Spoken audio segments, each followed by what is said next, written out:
Lee Ross. I move that the question be now put. Sorry, I just want to check the list. Mr. Chairman.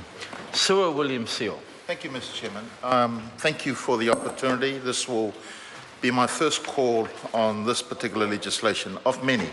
Absolutely. And like my colleagues, this is such a thick piece of legislation that I'd like to just go slowly in terms of going through part two. Before I go into the details, sir, I just want to preface that, you know, when you think about the principles that underlines this particular piece of legislation, it seems all fine in terms of the principles and purposes, and you get a sense that this is about the protection of all workers. But I want to remind the House that last night we had a family member who said to us, if this was a family member whose relative died as a result of work-related accident, said, if this is about a balanced legislation, what does that really mean? It suggested to her that we were willing to allow a certain number of accidents to occur by the use of that terminology of a balanced legislation. I want to now go to part two, and I recognise that this is about key principles relating to duties. A person may have more than one duty in 29C imposed on that person by or under this Act if the person belongs to more than one class of duty holder. So I want to ask, does this mean that the person who has been elected or appointed as the Health and Safety Inspector will have other duties on top of that? That's what this suggests. And I want to say, sir, that can cause problems. And I remember an uncle of mine in the 1970s who took upon himself to rectify a situation that occurred in the manufacturing line where there was this big roller machine that was rolling, it was bats. And what he did was, instead of stopping the machinery because the Health and Safety Inspector wasn't present, he took it upon himself to try and push the bats through this roller. Well,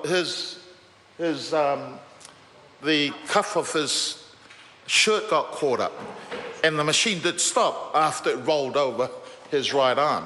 That arm, sir, has been amputated. What I'm saying, sir, is that it suggests that if people are going to have these duties, then there needs to be education on the workforce in terms of how those duties should be performed. And when you have a multicultural workforce, and I'm not just talking about Pacific Islanders from the various 5 different nations in the Pacific who all speak 5 different languages. I'm also speaking about a workforce that I came across in Nelson who are predominantly from Asia, from Philippines, and from other parts of Asia.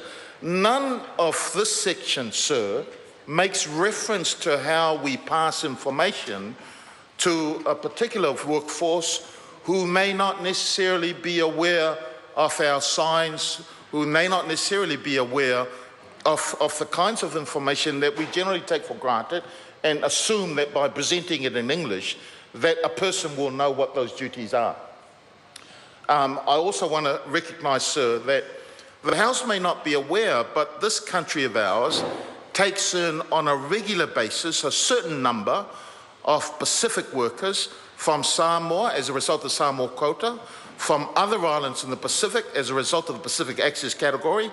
Many of those workers come from village settings who are arriving for the first time in a country and may not necessarily be accustomed to the rigours of a manufacturing industry, to the rigours of a farm industry, to the rigours of the forestry industry, and are very vulnerable to the kinds of dangers that all of the New Zealanders agree that we are trying to stop, and which the purposes of this bill is about. But when I go through 29B, duties not transferable, fine. But if that person is not around, what then happens?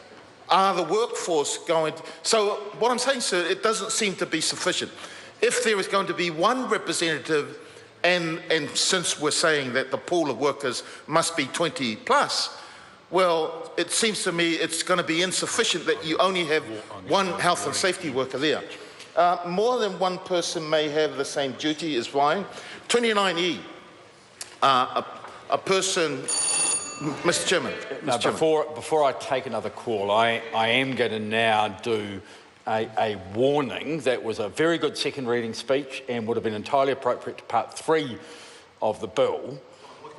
I know the member did refer to clause 29, but actually the speech was about about part 3. So I am going to be listening very carefully from now on. Mr. Chair. Jami-Lee Ross.